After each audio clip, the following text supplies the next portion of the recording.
Hey, welcome back to the channel, everybody. And I'd like to take a moment to ask you to please like and subscribe if you haven't already. And by all means, feel free to leave comments. Thank you, and I appreciate all the support that y'all give the channel. So today's topic is about relationships. So I'd like to talk about long-term. I guess it wasn't that long term. It was maybe about a year I had with a young lady in the early 2000s. So, and she's quite a bit younger than me, and things didn't work out. She had some oats she still had to sow, and sort of go out there and find herself, as women are constantly being told, go out and find yourself. But the reason why I want to talk about this particular young lady is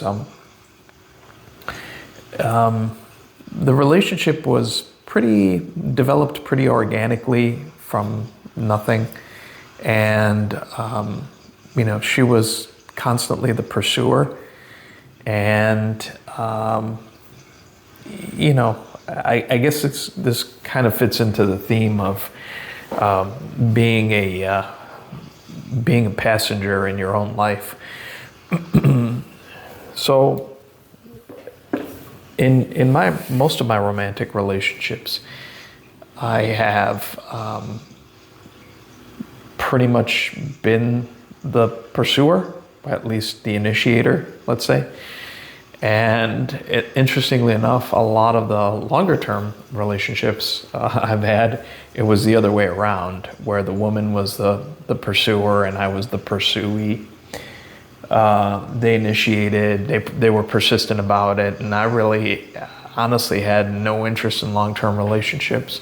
This is probably the one exception. And the age gap probably would have rendered it at the time. It's not so much the age gap itself, it's where she was at. She was in her early 20s, and I was about 17 years older than her. So I was mid 30s. So that maybe with a different person, but not with her. And she had means, her daddy had money and paid to support her lifestyle. And, she went out and traveled quite a bit, and then got a job on the West Coast and settled down there, and I think eventually got married.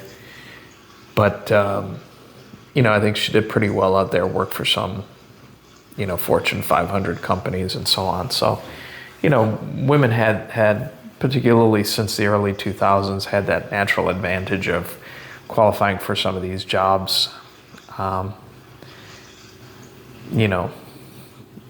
babysitting jobs, basically. What do they call it? Jewish daycare, I think is what they call it. Anyway,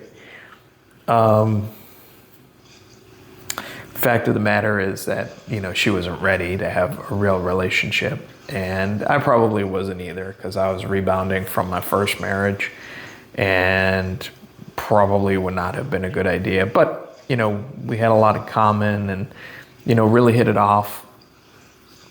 And again, she was the pursuer, so it made it interesting. So there was this constant push-pull in our relationship where she would try and keep me hooked on the relationship, but as soon as I started to get closer to her, she'd kind of pull away, kind of catch herself and pull away. And so we went on like that for a while, and then finally it was just like lose my number, lose my email. And I don't know what happened to her. A while back, out of the clear blue, this is now going back probably about, 5 years ago, 6 years ago, I got out of the clear blue, got an email on one of my old email addresses that I still kind of check in on every once in a while, mostly filled with spam. But surprisingly, the spam filters these days on email are a lot better than they used to be. And lo and behold, there was an email from her, but I summarily put it in the trash. And really, I mean, I think that's pretty much exemplifies the whole attitude I think you have to have when it comes to these relationships. There's really no going back. I know a lot of guys are hooked on the idea of, I'd take her back or whatever. And I'm here to tell you that that's a very bad idea. I have never really experienced that. My feelings kind of move on right away, even if there's some bitterness about how I was treated or, how stuff ended, like with my second marriage where she committed adultery and more than once. Even though I had some bitterness about the lack of trust more than, getting rid of her, you just move on. I would never have taken her back. But, I mean, I guess I kind of did in a sense when I found out that, she was cheating the first time.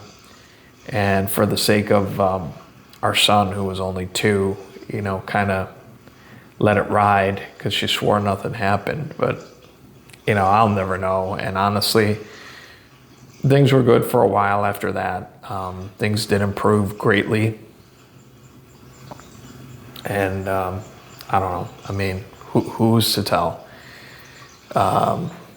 Just kind of, I guess my problem has been I always take people at face value until they burn me, and then I'm kind of guarded about trusting them again, and I probably should not have trusted her again.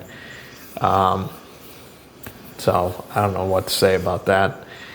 But that's probably the exception, and I only probably, and I know I only made it because of our son and the fact that he was only 2. But I can tell you that, frankly, it's a bad idea. And that's a perfect example. I mean, shit went south. And, just ended in a disaster. More cheating, and what they say, once a cheater, always a cheater. So anyway, that's about all I had for you today. Please, again, like and subscribe.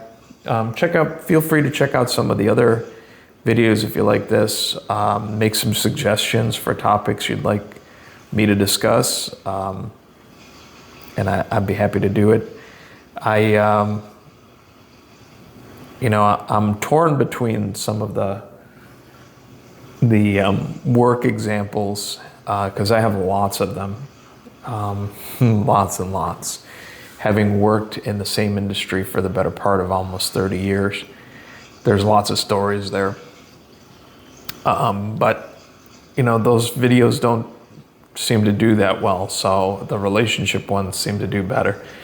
So I will be sure to mine some more content on that front, and maybe we'll talk again soon. I will see you down the road.